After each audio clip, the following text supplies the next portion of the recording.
Every book has a story, and every story holds the power to inspire.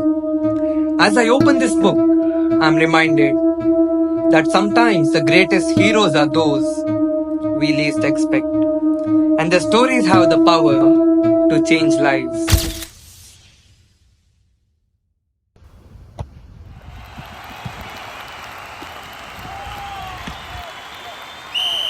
ಓ ನನ್ನ ಬಾಬು ನನ್ನ ಮುತ್ತು ದೀಪು ನೋಡು ನಾನು ನಿನ್ನಲ್ಲೇ ಇರುವೆ ನಂದೊಂದು ಆಸೆ ಪೂರೈಸು ಕೂಸೆ. ಪುನಃ ಮಾತಾಡ್ಲಿಕ್ಕೆ ಹೋಗಿದ್ಯಾ? ಎಷ್ಟು ಸಲ ಹೇಳ್ಬೇಕು ನಿನಗೆ? ಈ ಮೆಡಲ್ ನೀನು ಹೊಟ್ಟೆ ತುಂಬಿಸ್ತದ? ಇದಕ್ಕೆ ಓದ್ಬೇಕು ಕಣ, ಓದ್ಬೇಕು. ಇದನ್ನೆಲ್ಲ ಬಿಟ್ಟು ಮ್ಯಾಚ್ ಆಡ್ತಾನಂತೆ, ಮ್ಯಾಚ್. ಸ್ಪೋರ್ಟ್ಸ್ ಎಲ್ಲ ನಮ್ಮಂತವರಿಗೆಲ್ಲ, ಅದಕ್ಕೆ ಹಣ ಬೇಕು, ಹಿಂದೆ ಜನ ಬೇಕು. ಹಾಗೆ ನನ್ನ ನೋಡು, ಎಲ್ಲ ಆಡಿದವನಾದ್ರೂ ನನ್ನ ಕೈಯಲ್ಲಿ ನನ್ನ ಜೀವನ ಕಟ್ಟಲಾಗದೆ ಕೂತಿದ್ದೇನೆ. ನನಗೆ ನನ್ನ ಮಗನನ್ನು ಸಾಕಲಿಕ್ಕೆ ಆಗಲಿಲ್ಲ.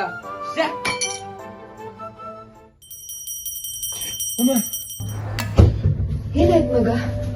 ಕೆಕ್ಕನ್ಸ್ಬಿಟ್ಟ? ಆಯ್ತಾ?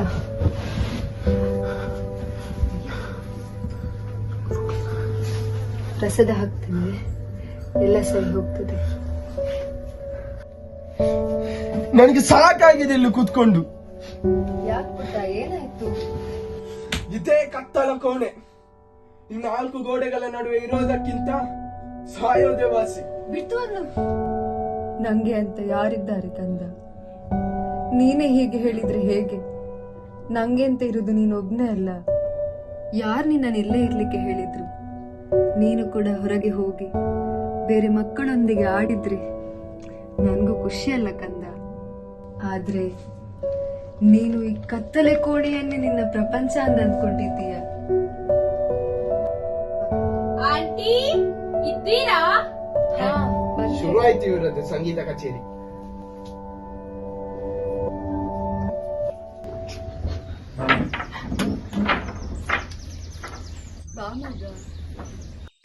ಜಗದೋದ್ಧಾರನ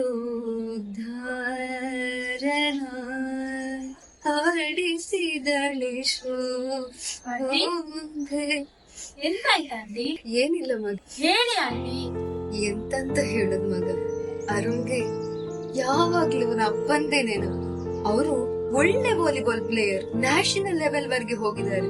ಕೊನೆಗೆ ಒಳ ರಾಜಕೀಯದಿಂದ ಮೋಸ ಹೋಗಿ ಅದರಿಂದ ಹೊರಗೆ ಬಂದು ಆಮೇಲೆ ಅವರು ಆ ಕಡೆ ತಲೆ ಕೂಡ ಹಾಕ್ಲಿಲ್ಲ. ಇದಾಗಿ ಸ್ವಲ್ಪ ಸಮಯದಲ್ಲಿ ನಮ್ಮ ಮದ್ವೆ ಆಯ್ತು. ಆಮೇಲೆ ಅರುಣ್ ಹುಟ್ಟ, ಅಪ್ಪನ ಮುದ್ದಿನ ಮಗ.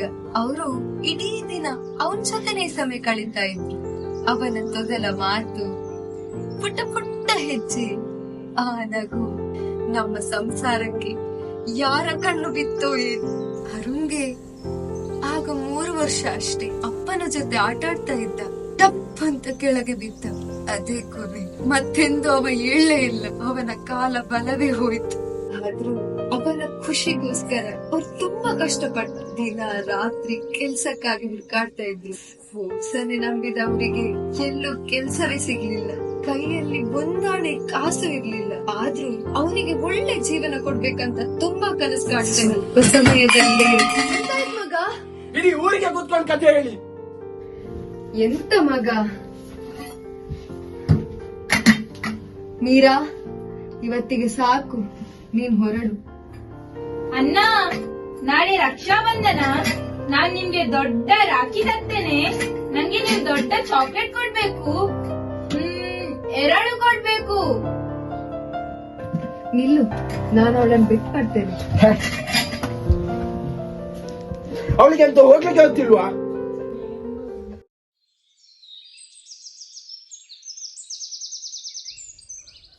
ಅಣ್ಣ, ಅಣ್ಣ, ಮೀರಾ ಬಂದಿದ್ದೇನೆ, ಹೇಳಿ ಅಣ್ಣ. ಎದ್ದೇಳಿ ಅಣ್ಣ.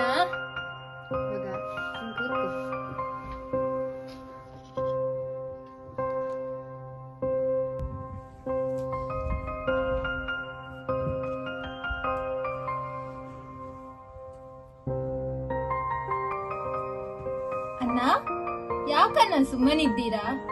ಏನಾಯ್ತು? ಸಾರಿ ಮೀರಾ. ಎಂತ ಅಣ್ಣ, ನಿಮ್ಗಿಷ್ಟು ಬೇಸರ ಇರೋದು ನಿಮ್ಗೆ ನಡಿಲಿಕ್ಕೆ ಆಗುದಿಲ್ಲ ಅಂತಾನಾ? ನಾನು ಹುಟ್ಟಿದಾಗಿನಿಂದ ನನ್ನ ಅಮ್ಮನ ಮುಖವನ್ನೇ ನೋಡ್ಲಿಲ್ಲ. ಆದ್ರೆ ಪ್ರತಿದಿನ ಮನಸ್ಸಿನಲ್ಲಿ ಅವರ ನಗು ನೋಡ್ತೇನೆ. ಅದೇ ನನ್ಗೆ ಶಕ್ತಿ ತರ್ತದೆ. ಮೊದಲು ನಾವು ಗೆಲ್ಬೇಕಾದ ಯುದ್ಧ ಮನಸ್ಸಿನೊಂದಿಗಿರ್ತದೆ. ಮನಸ್ಸು ನಂಬಿದ್ರೆ ದೇಹನ ಜೊತೆಗೆ ಬರ್ತದೆ.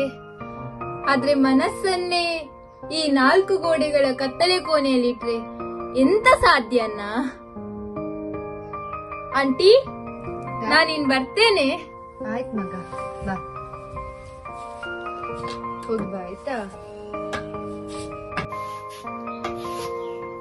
ಅಣ್ಣ, ನಾಳೆ ಬರ್ತೇನೆ. ಚಾಕ್ಲೇಟ್ ತರ್ಬೇಕು.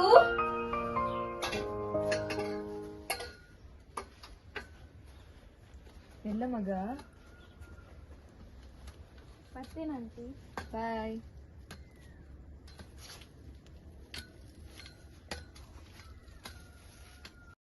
ಅಮ್ಮ ಅಮ್ಮ ಮೀರಾ ಬಂದ್ಲಾ?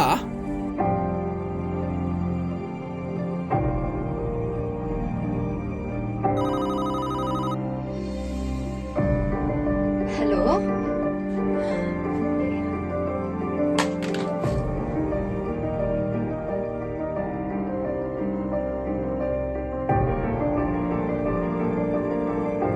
ಅಮ್ಮ ಅಮ್ಮ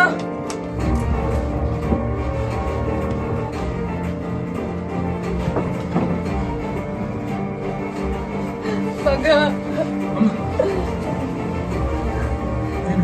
ಮೀರಾ